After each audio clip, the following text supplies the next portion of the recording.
Saya Mira dan di sini kita bakal bahas topik penting nih, yaitu peran PBB dalam dukungan internasional terhadap kemerdekaan Indonesia.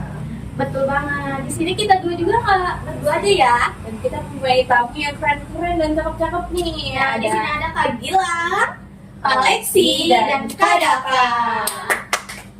Kita langsung tanya-tanya aja ya. Kita mulai aja pertanyaan pertama. Siapa sih tokoh utama atau pihak yang berperan di sini? Oke, jadi menurut saya itu kalau kita bahas kemerdekaan Indonesia dalam konteks internasional, yang berperan jelas adalah Perserikatan Bangsa-Bangsa atau PBB.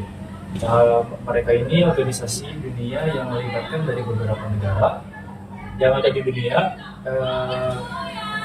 dan juga punya tujuan menjaga perdamaian dan membantu penyelesaian konflik. Bagus banget nih, Bang. Dari Pak Gilang.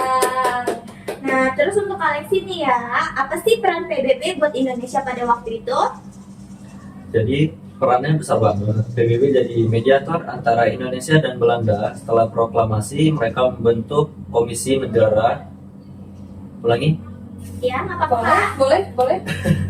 Ulangi. Perannya besar banget. PBB jadi mediator antara Indonesia dan Belanda. Setelah proklamasi, mereka membentuk KTN dan UNC untuk bantu menyelesaikan konflik politik dan militer yang terjadi. Nah, bagus banget nih, walau agak sedikit ragu-ragu ya. Keren Kak. Nah, dan ini pertanyaan yang ketiga buat Kak Dapa. Kenapa ya PBB mau turun tangan dalam urusan Indonesia ini? Oke, karena waktu itu Belanda masih ingin menguasai Indonesia lagi. Padahal kita tuh udah merdeka. Konflik bersenjata meletus dan dunia internasional tuh khawatir bakal bikin ketidakstabilan, tapi PBB turun tangan supaya ada jalan damai dan biar Indonesia bisa diakui sebagai negara merdeka nih. Bagus banget Kak Dapa. Nah, kalau gitu buat Kak Gilang lagi nih.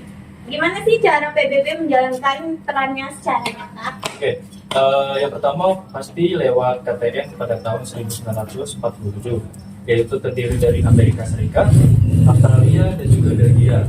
Mereka ini jadi penengah antara Indonesia dan Belanda. Setelah itu ada UNC yang memastikan hasil-hasil perundingan kayak gencatan senjata dan konversi meja bundar bisa berjalan sesuai kesepakatan.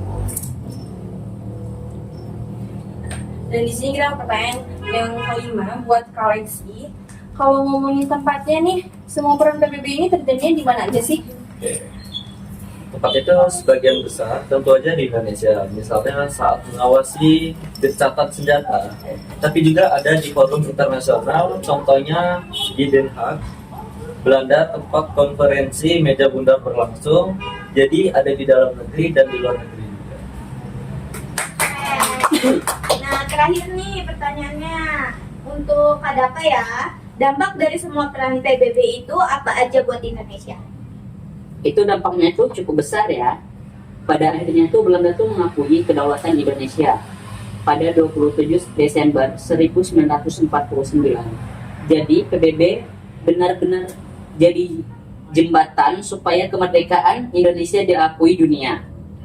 Nggak cuma sekedar proklamasi. Nah, dan sih pertanyaan kita cuma itu aja, cukup sampai sini aja sih pertanyaan kita. Gimana menurut kakak-kakaknya? Udah cukup atau ada mau ditanyakan kita, atau kita mau nanya balik lagi nih ke kakaknya? Ya gimana nih? Cukup lah ya. Dan jadi kesimpulannya, PBB itu punya peran penting banget ya, mulai dari jadi mediator, fasilitator, sampai pengawas. Semua itu demi memastikan Indonesia yang benar-benar merdeka dan diakui. Nah, terima kasih juga untuk Kak Gilang, Kak Lexi, Kak Dapa untuk hari ini atas podcastnya keren-keren banget bisa ngejawab pertanyaan kita. Dan terima kasih juga buat kalian yang sudah mendengar setiap podcast Suara Kemerdekaan. Dan jangan lupa stay tune di episode berikutnya. Sampai jumpa.